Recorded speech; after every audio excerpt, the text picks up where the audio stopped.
You are watching Poonch Live. एक महीना पहले ही मैं यहाँ आया था, मंडी वगैरह बाकी जगहों पे रात को भी आ रहे थे, बहुत अच्छी मीटिंगें हुई थी। लेकिन आज इलेक्शन अनाउंस होने के बाद और कैंपेन में हम पहली दफ़ा आ रहे हैं। हमारे साथ हमारे कैंडिडेट एडवोकेट सलीम परे साहब हैं, जो हाई कोर्ट के एडवोकेट हैं। उसके साथ साथ हमारी पार्टी के स्पोक्स पर्सन भी हैं, और ये इलेक्टेड डीडीसी मेंबर, जो बहुत ही मशहूर टूरिस्ट प्लेस है वेरीनाग, डूरू वेरीनाग, वहाँ से हमारे उस कॉन्स्टिट्यूंसी से, विधानसभा कॉन्स्टिट्यूंसी में डीडीसी के इलेक्टेड मेंबर हैं। रियाज साहब तो यहाँ के हमारे डीडीसी मेंबर हैं। पिछली दफ़ा इन्होंने बहुत अच्छी मीटिंग की थी। हमारे मीडिया के चेयरमैन और जनरल सेक्रेटरी ऑर्गेनाइजेशन जो सबसे ज़्यादा महत्वपूर्ण होता है, उसकी स्टेट जनरल सेक्रेटरी है। ये आप सब तो बहुत खुशी हुई। मेरे आने का प्रोग्राम हम दोनों का 10-12 दिन से चल रहा था, लेकिन इतनी बारिशें थी। कश्मीर में जब बारिश होती थी और पुंछ में बारिश होती थी तो पीर पंचाल पे और मुगल रोड पे बर्फ़ गिरी होती थी, क्योंकि इतनी ऊंचाई पर जितने भी हमारे पहाड़ हैं जो बीच में आ जाते हैं हमारे कई कनेक्शन में, चाहे वो साधना का पहाड़ हो,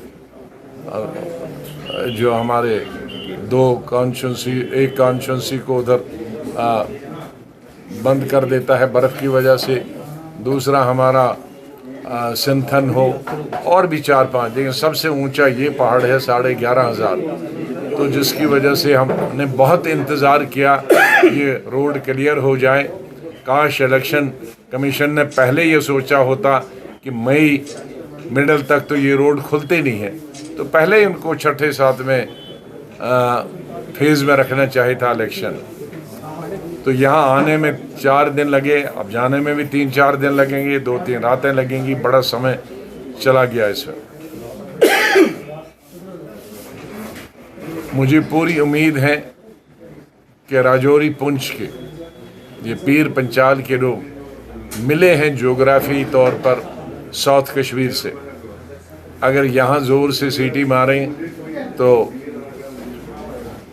साउथ कश्मीर वाले सुनेंगे, और साउथ कश्मीर वाले ज़रा ज़ोर से अजान पढ़ें तो यहाँ पुंछ वाले सुनेंगे, या गुरबानी पढ़ेंगे तो वहाँ सुनेंगे, या हमारे हिंदू भाई घंटी ज़ोर से बजाएंगे तो वहाँ सुनेंगे। इतनी दूरी पे हम हैं, एक दूसरे के काम आ सकते हैं। ठीक है, ये दूरियाँ और भी नज़दीकियों में बदल जाएगा जब यहाँ टनल बनेगा। उसके लिए हमने जद्दोजहद करनी है, आपने जद्दोजहद करने हैं, हमारे जो प्रतिनिधि होंगे उनको उसके लिए लड़ाई करनी है, संघर्ष करना है। पुंछ हमारे लिए नया नहीं है, बहुत अरसे से स्टूडेंट लाइफ से मैं इसके सावजियाँ गगड़ियाँ के तमाम पहाड़ बीएसएफ के साथ घूमा हूँ और देखे हैं। बहुत तरक्की भी हुई है, अभी और बहुत काम करने की ज़रूरत है। मेरे वक्त में यहाँ हमने डिस्ट्रिक्ट हॉस्पिटल दिए, बहुत सब डिस्ट्रिक्ट हॉस्पिटल दिए, कैंसर इंस्टीट्यूट दिया। मैंने एमए एमएससी की क्लासें इसी डिग्री कॉलेज में शुरू की थी और यहाँ के लिए यूनिवर्सिटी भी मंजूर की थी।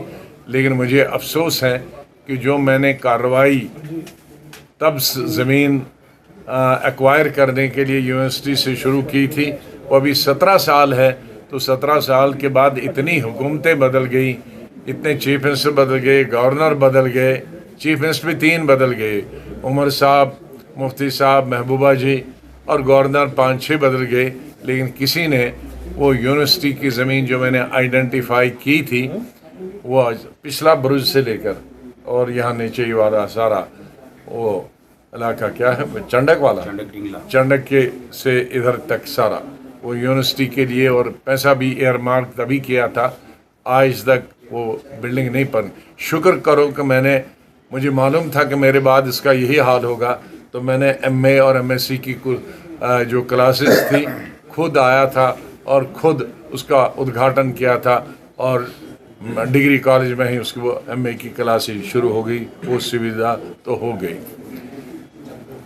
चकंदा बाग, जब बहुत जगह से कश्मीर से पीओ के साथ बिजनेस करने के लिए जगहें खुली तो मैं खुद यहाँ पहुँचाया था, और हमने सिक्योरिटी फोर्सेस के साथ, आर्मी के साथ आया था और चकंदा बाग पहुँच गए और वहाँ हमने मुआयना किया। और एक रिकॉर्ड पीरियड में मैंने बहुत सारी चीज़ें ट्रिपल शिफ्ट में की हैं, डबल शिफ्ट, ट्रिपल शिफ्ट। उसमें आपके भी यहाँ ट्रिपल शिफ्ट में चकंदा बाग का जो जगह बनी है पीओके के लिए, बिजनेस के लिए, इधर का बिजनेस वहाँ, वहाँ का यहाँ, बहुत फ़ायदा होता उसका वहाँ, और पर्यटन में भी फ़ायदा होता, क्योंकि उनके हमने, इसलिए मैंने डबल रोड की थी हमारी ज़ियारत के लिए रजौरी और शारदा शरीफ के लिए, ताकि वहाँ पीओके से लोग आएँ और वहाँ यहाँ पहले रुकें। यहाँ नगाली साहब भी जाएं, हमारे सिख भाई भी वहाँ बहुत रहते हैं, वो नगाली साहब जाएं। मुसलमान भाई शहर में भी अपने पुराने भूले बिसरे हिंदू भाई, मुसलमान भाई मिले, और मुसलमान भाई शराज शरीफ नहीं, यहाँ शारदा शरीफ जाएं वहाँ ज़ियारत के लिए। तो एक पर्यटन को भी और व्यापार को भी बहुत फ़रोग मिलेगा। लेकिन दुर्भाग्य से वो सब बंद हो गया। ये तमाम चीज़ें हम लोगों ने अपने कार्यकाल में की हैं। बच्चों के लिए रहबर तालीम, रहबर ज़राअत, रहबर खेल, इनको हमने नौकरी दी थी, बहुत सारी नौकरियां और रखी थी। उससे पहले हमारी कुर्सी खींच ली गई हमारे पार्टनर्स ने, हमारे साथियों ने, चाहे वो हेल्थ में यहाँ बाद में मेरे चिप साहब हों या पीडब्ल्यूडी के मिनिस्टर हमारे जुगल किशोर जी हों, इन्होंने भी जहाँ जहाँ हेल्थ में और सड़कों का जाल बिछाया। तो हम जो आज वोट मांगते हैं पार्लियामेंट में, हम एक एडवोकेट के लिए, एडवोकेट को मैं अपना 40 साल का पार्लियामेंट का तजुर्बा बताऊंगा, और जो भी मांगे यहाँ होंगी, यहाँ से भी आज सौभाग्य से, खुशकिस्मती में सभी लीडरों को जानता हूँ, जो भी सत्ता में आए, मंत्रियों को जानता हूँ हर पार्टी के, उनको उनके पास भेजेंगे तो आपकी आवाज़ बन के ये वहाँ जाएंगे, गूंजेंगे, जिस तरह हम गूंजते थे। हम गूंगे बहरे एमपी नहीं भेजना चाहते हैं।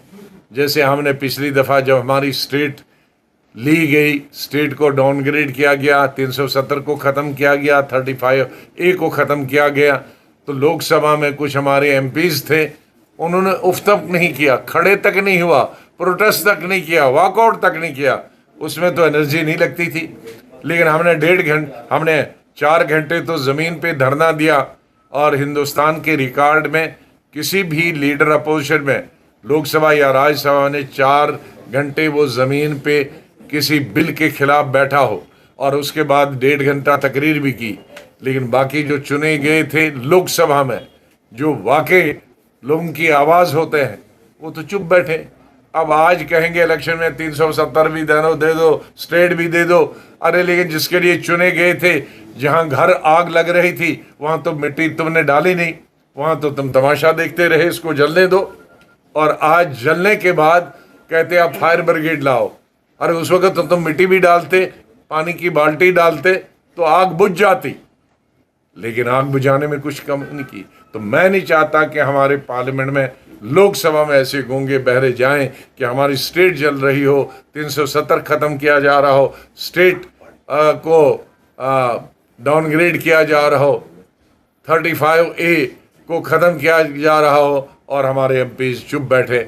ऐसे एमपीज़ में नहीं चाहता हूँ, और न ऐसे एमपीज़ में हमारे परेशान कभी है। वेलकम क्या, हम तो उसमें लिखने वाले, हमारी पार्टी कोई ट्राइबल नहीं जाएगा। जो वोट डालने वाला ट्राइबल है, सुनो यहाँ से सर पुंछ राजौरी से कश्मीर के अपर रीजन में लोग चले जाते हैं। जहाँ अपर रीजन में है वो जुलाई तक में नहीं बर्फ रहेगी। अभी जो इस दफा बर्फ कल परसों 30 अक्टूबर तक पड़ी, 30 अप्रैल तक पड़ी है। मैं कह रहा हूँ ना कि मैंने टीम भेजी, मैं भी इधर ही से आना था, सिक्योरिटी वाले उन्होंने बर्फ गिरते की लाई जैसे जनवरी में बर्फ गिरती है। ये बर्फ जो आज पहाड़ से मैंने फोटो लाया, मैं अभी कैमरा उसमें मेरी है, मैं दिखाऊंगा आपको। मैंने पीर की गली लगाया। पीर की गली में मुझे लगता है जून में भी बर्फ नहीं पिघलेगी, अभी तक सड़क नहीं खुलेगी। तो जहाँ जो हमारी ढोके हैं वो भी 1 जून और या 15 जून से पहले कोई खिलने वाले नहीं है। इसलिए जैसे बर्फ डिली हुई ऐसे जाना भी ढोकों में लोगों का देर हो गई। अब ये कांग्रेस वालों से पूछे, बीजेपी ने खड़ा यहाँ किया कि नहीं जाना, ये बीजेपी बताएगी। एनसी में और महबूबा जी एक गठबंधन का हिस्सा थे, वो आहिस्ता आहिस्ता जैसे बूढ़े को एक दांत निकलता है तो पहले उसका लोन साहब थे वो निकल गए, फिर एक महबूबा जी निकल गई, अब दूसरा एक ही दांत रहा है, वो कब निकल जाएगा। तो ये उनकी मर्जी है। हमारा मेरा अलायंस न लेफ्ट से था, न राइट से था, न सेंटर से था। हमारी पार्टी आज़ाद है, हम सोच हमारी आज़ाद है, हम इंडिपेंडेंट सोच से और न किसी पॉलिटिकल के साथ अंदर से न बाहर से हमारा अलायंस नहीं है। बीजेपी में मुख्यमंत्री बीजेपी की मुख्यमंत्री उनके वालिद साहब और बीजेपी का मैं हो गया। अपने आप से पूछे, उमर साहब बीजेपी के 6 साल मंत्री। अरे कम से कम कैसे ये बोलते हैं सब लोग। मैं अगर रहा होता तो मैं बुरके में चलता, ये कफन फाड़ के चलते हैं। खुद बीजेपी के साथ 6-6, 7-7 साल हुकूमत करते, उनके वोट से उल्टे चोर कोतवाल को डांटे। मैं एक मिसाल बताया था, अलग 2 किस्म के जेब कुतरे होते हैं। एक जेब कुतरा अनट्रेंड होता है, एक जेब कुतरा बड़ा ट्रेंड होता है। जो अनट्रेंड जेब कुतरा होता है बेवकूफ, वो जेब काटता है तो भागता है, तो लोग पकड़ा जाता है। और जो ट्रेंड कौन होता है, जो बार बार जेब काटता है, वो जेब काटेगा इधर से, ऐसे रखेगा जेब में, ओ भागा भागा भागा, ताकि इस पर किसी को शक नहीं हो उसके पीछे। ये है वो लोग। अब देखें बीजेपी किसको सपोर्ट कर रही, तो मैं कहां से आ गया। पहले वो उनकी सपोर्ट करते थे, उन 2 की, अब इसकी तीसरी की, तो मैं तो किसी खाते में नहीं हूँ। हमारी पार्टी को किसी से फर्क नहीं पड़ता, जो हमारे साथ है वो हमारे साथ। Thank you very much. न वो राइट जाते हैं, न लेफ्ट जाते हैं, न सेंटर जाते हैं। हमारी वो स्टेट गवर्नमेंट है। सेंट्रल गवर्नमेंट अगर इतनी कमजोर है कि मेरे 2 आदमियों पर निर्भर होगी, उसको बनना ही नहीं चाहिए। बाल्टी। और मैं ये कहूंगा, प्रधानमंत्री की लड़ाई बड़ी बड़ी पॉलिटिकल पार्टीज में होती है, इस एनडीए और दिस इंडिया। अब उसमें एक को भी अगर 2 की जरूरत पड़ेगी तो मैं ऐसी सरकार बनने में कभी जाऊंगा ही नहीं, क्योंकि वो खुद कब के गिर जाएगी एक्सीडेंट, उसका 4 महीने में हो जाएगा। कोई भी जिसको जीतना हो जाएगा उसको 150 से ज़्यादा ही एमपी से जीतना चाहिए, वरना वो सरकार किसी काम की नहीं। तो ये जहर है। ये लोग बोलते हैं कि एक फिरके को दे दो, 2 फिरके में दे दो, इस हद को कहाँ तक ले जाएंगे। अब पार्लियामेंट के इलेक्शन भी फिरकों पर हो जाए, पहाड़ी के पर हो जाए, नॉन पहाड़ी पर हो जाए, कश्मीरी पर हो जाए, गुज्जर पर हो जाए, हिंदू पर हो जाए, सिख पर हो जाए, तो फिर ऊपर वाला अल्लाह ही रखा है इस देश का। आप सबका बहुत धन्यवाद और बहुत शुक्रिया, आप यहाँ पर आए। मैं जब जम्मू कश्मीर को देखता हूँ, जम्मू कश्मीर जैसे हमारा हिंदुस्तान में हर मज़हब के लोग प्यार मोहब्बत से रहते हैं। हमारे जम्मू कश्मीर में भी हिंदू मुस्लिम सिख इत्तेहाद की अगर बात करेंगे, एक लीडर ऐसा है जो एक मंबा है इसका, वो जनाब गुलाम नबी आज़ाद साहब हैं। चाहे वो पार्लियामेंट में जब रहे या जब जम्मू कश्मीर में बहसे के वज़ीर आला रहे, हर तबके के लिए, हर मज़हब के लिए काम किया। जो कल हम राजौरी आज पुंछ में लोगों का प्यार देखते हैं, चाहे वो हमारा हिंदू भाई हो, हमारा मुसलमान भाई हो, हमारा सिख भाई हो, हमारा गुज्जर भाई हो, हमारा पहाड़ी भाई हो या कश्मीरी भाई हो, ये दर्शाता है कि जनाब गुलाम नबी आज़ाद साहब यहाँ के लोगों के दिलों में हैं। मैं आपके ज़रिए आपके तमाम हमारे जितने भी लोग हैं उनसे ये दरख्वास्त करना चाहता हूँ कि आज हम मज़हब के नाम पे, ज़ात के नाम पे, पात के नाम पे वोट ना दें। हम जितनी भी हमारी पॉलिटिकल पार्टीज़ हैं, हम उनकी अचीवमेंट्स जो उन्होंने अचीव किया है जब वो पावर में थे उस पे वोट दें। हम इमोशंस पे, जज्बात पे वोट ना दें।